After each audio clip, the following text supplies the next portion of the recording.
ప్రత్యేకత రావాలి, అక్కడ విసుగుపోవాలి, ఆలయాల నుండి హిందువులు దూరం అయిపోవాలి. ఇది ఆయన ఒక హిడెన్ ఎజెండా, ఒక పైశాచిక ఆనందాన్ని పొందడం. కాబట్టి ఆయన ఏంటంటే వ్యవస్థల్ని భ్రష్టు పట్టించడం, వ్యవస్థల మధ్యలో చిచ్చు పెట్టడం, కులాల మధ్యలో చిచ్చు పెట్టడం. లేకపోతే ఈ రాష్ట్రంలో మనం ఏం చూసాం గత 5 ఏళ్లలో ఇలాంటి పరిస్థితులు తీసుకొచ్చారు. కొన్ని దగ్గరలో అర్చకుల మీద దాడులు చేశారు, అర్చకుల్ని ఆ యజ్ఞోపవేతాలు తెంపారు. పిఠాపురం లాంటి కేంద్రాలలో అర్చకుల్ని అక్కడ ఉండే కార్పొరేటర్ భర్త కాలుతో తన్నాడు, అర్చకులు యజ్ఞోపవేతాలు తెంపేశారు. రాజమండ్రిలో వినాయక విగ్రహాన్ని ముక్కలు చేసి అది మలం పూసేశారు. ఏ రోజు ఈ మంత్రులు కానీ ఈ శాసనసభ్యులు కానీ వీరెవరూ మాట్లాడలే. ఈ రోజేమో దేవాలయాలు కావాలంటే వీళ్ళకి దేవాలయాలు పూజ చేయమంటున్నాడు. సరే పూజ చేయమంటున్నారు, బొమ్మే కదా అని మాట్లాడతారు. మరేంటి ఆ కొడాల నాని ఎలా వాగాడు, ఆ పేర్లు నాని గట బొమ్మ విరిగిపోతే ఆ వెండి మాయమైపోయింది కదా, 20-30 లక్షలు తెచ్చి పెట్టేస్తాం. అక్కడ రథం కాలిపోయింది, చెక్కే కదా, ₹1 కోటి పెట్టేస్తాం. వీళ్ళ తాత గారు సొమ్మండి ఇది. దేవాదాయ ధనం అంటే హిందువులది కాదండి. ఏం ప్రభుత్వం నుంచి చేశారా? మళ్ళీ అటువంటి రథాలు తేగలరా, పెట్టగలరా? కాబట్టి ఈ విధంగా హిందూ సమాజాన్ని పూర్తిగా వంచారండి ఇలాంటి వ్యక్తులు. ఇలాంటి ఒక పక్క పరమ పవిత్ర లడ్డూ ప్రసాదాన్ని చివరికి కల్తీ చేశారంటే మరి ఇంతకంటే పరాకాష్ట ఉంటుందా పాపానికి? వీరు చేసిన పాపానికి ఇంతకంటే పెద్ద ఘోరం నేరం ఉంటుందా? పవన్ గారు ఎలా నమ్మాలి హిందూ సమాజం?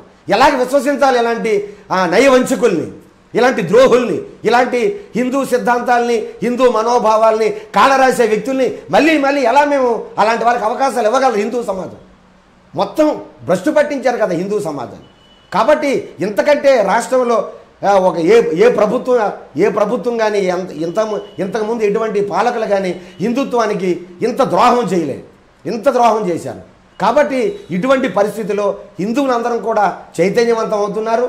ఈరోజు వారు ఏదైతే మానవత్వం అంటున్నారో అది తేటతెల్లం అయిపోయింది. ఇది మాటల్లో మాత్రమే మానవత్వం, చేసేదంతా క్రూరత్వమే. స్వామి గారు మాటల్లో మానవత్వం అంటారు, చేసే పనులన్నీ క్రూరత్వం. పిండ ప్రధానం చేసేటటువంటి ఒక సాంప్రదాయం దేంట్లో ఉంటుంది ఎక్కువ?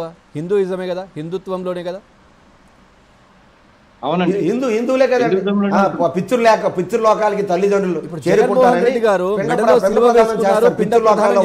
ఆ ఫోటోలు మనం పక్కనేస్తున్నాము. ఎట్లా అది ఇద్దరిని మోసం చేస్తున్నట్టే కదా. అది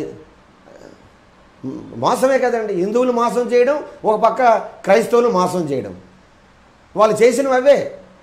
పిండ ప్రధానికైన సంబంధం ఏముందండి? వాళ్ళ నాన్నగారినేమో క్రైస్తవ సాంప్రదాయం ప్రకారంగా ఆయనకి సమాధి చేశారు. మరి సమాధి చేసిన వ్యక్తికి పిండ ప్రధానం ఏంటండి? అంటే ఏమిటి ఉద్దేశం వెళ్ళది? అంటే కేవలంగా హిందువులు ఓట్ల కోసమా? హిందువులు వంచన చేయడానికా? హిందూ ఓట్ బ్యాంక్ కొల్లగొట్టడం కోసం మేము పిండ ప్రదానం చేశాను మా నాన్నగారికి. అరే ఇది మీ క్రైస్తవ సాంప్రదాయాలు ఒప్పుకుంటాయా, లేకపోతే హిందూ సాంప్రదాయాలు ఒప్పుకుంటాయా?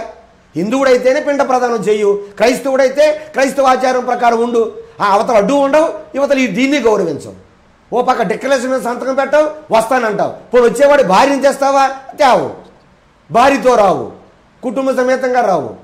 కనీసం రామచంద్రమూర్తి ఆ రోజు అశ్వమేధ యాగం చేస్తే పక్కన భార్యని పెట్టుకొని, ఆయన భార్య లేకపోయినా కూడా విగ్రహాన్ని పెట్టుకొని చేశాడు, బంగారు విగ్రహాన్ని.